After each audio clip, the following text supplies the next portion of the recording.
ಕನ್ನಡ ನಾಡು, ಇದು ಕನ್ನಡಿಗರ ನಾಡಿಮಿಡಿತ. ನಿಮ್ಮಂಥ ಒಂದು ಸದರ ರೀತಿಯ ಅಭಿಮಾನಿಗಳು ನೀವು. ಯಾಕಂದ್ರೆ ಕನ್ನಡನ ಬೆಳೆಸಿರೋರು, ನಿಮ್ಮ ಋಣನೆಲ್ಲ ನಾವು ಯಾವತ್ತೂ ತೀರ್ಸಕ್ಕೆ ಆಗಲ್ಲ. ಇವತ್ತು 92 ವರ್ಷ ಏನಾದರೂ ಕನ್ನಡ ಚಿತ್ರರಂಗ ಬಂದಿದೆ ಅಂದರೆ ಅದು ಈ ಪ್ರೇಕ್ಷಕರಿಂದ.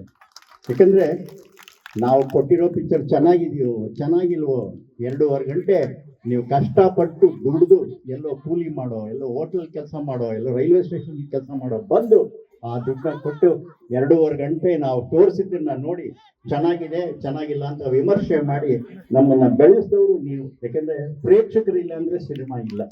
ಸಿನಿಮಾನೇ ಪ್ರೇಕ್ಷಕರಿಗೋಸ್ಕರ ಮಾಡೋದು. ಯಾಕೆ ನಾವು ನೋಡೋಕೆ ಮಾಡೋದಿಲ್ಲ. ನಾವು ಒಂದು ಮನರಂಜನೆ, ಉತ್ತಮವಾದ ಒಂದು ಜೀವನದ ಪಾಠಗಳನ್ನ ಕೊಡಬೇಕು ಅಂತ ಪ್ರಯತ್ನ ಮಾಡಿ ಅದನ್ನ ನೀವು ಸ್ವೀಕರಿಸಿ ನಮ್ಮನ್ನ ಬೆಂತಟ್ಟಿದ್ದೀರಾ. ಇವತ್ತು ಕನ್ನಡ ಚಿತ್ರರಂಗ ತುಂಬಾ ಒಂದು ಡೋಲಾಯನಮಾನ ಪರಿಸ್ಥಿತಿಯಲ್ಲಿದೆ. ಅದರಿಂದ ಕನ್ನಡನ ಕೈ ಬಿಡಬೇಡಿ.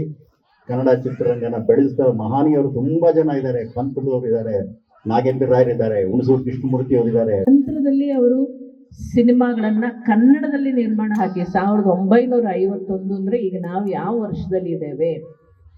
ಹಾಗಾಗಿ ಆ ಮಹನೀಯರ ಹೆಸರಿನಲ್ಲಿ ಕೊಡ್ತಕ್ಕಂತಹ ಒಂದು ಪ್ರಶಸ್ತಿಯನ್ನ ಇವತ್ತಿನ ದಿವಸ ನಮ್ಮ PH ವಿಶ್ವನಾಥ್ ಅವರು ಗಿರೀಶ್ ಕಾಸರವಳ್ಳಿ ಅವರಿಗೆ ಮತ್ತೆ ರಾಜೇಂದ್ರ ಸಿಂಗ್ ಬಾಬು ಅವರು ಕೊಡಮಾಡಿರ್ತಕ್ಕಂಥದ್ದು ತುಂಬಾ ಕಾರ್ಯ.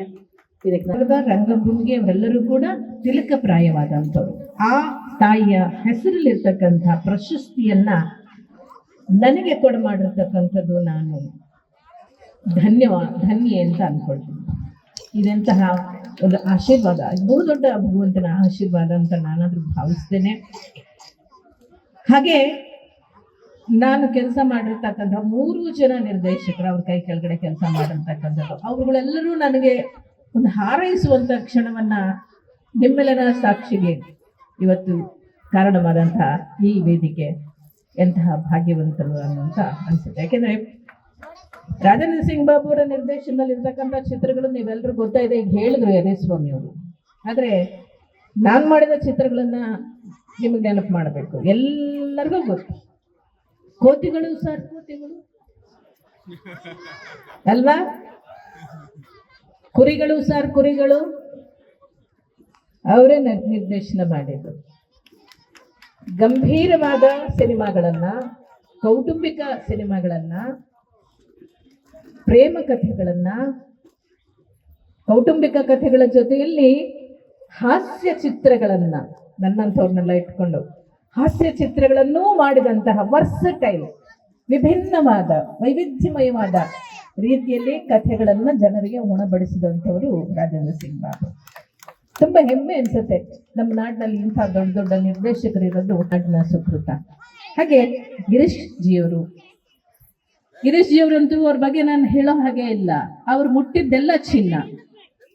ಅವ್ರು ಯಾವ ಸಿನಿಮಾ ಮಾಡ್ತಾರೆ ಆ ಸಿನಿಮಾಗೆ ಆ ವರ್ಷ ರಾಷ್ಟ್ರೀಯ ಪ್ರಶಸ್ತಿ ಮತ್ತು ಅಂತಾರಾಷ್ಟ್ರೀಯ ಪ್ರಶಸ್ತಿ ನಿರಂತರವಾಗಿ ಪಡ್ಕೋತಾರೆ. ಎಷ್ಟು ಖುಷಿ ಆಗುತ್ತಲ್ವಾ ನಮ್ಮ. ಸಬ್ಸ್ಕ್ರೈಬ್ ಮಾಡಿಕೊಳ್ಳಲು ಕೂಡಲೇ ಪಕ್ಕದಲ್ಲಿ ಕಾಣುವ ಬೆಲ್ ಐಕಾನ್ ಕ್ಲಿಕ್ ಮಾಡಿ ನೋಟಿಫಿಕೇಶನ್ ಪಡೆಯಿರಿ.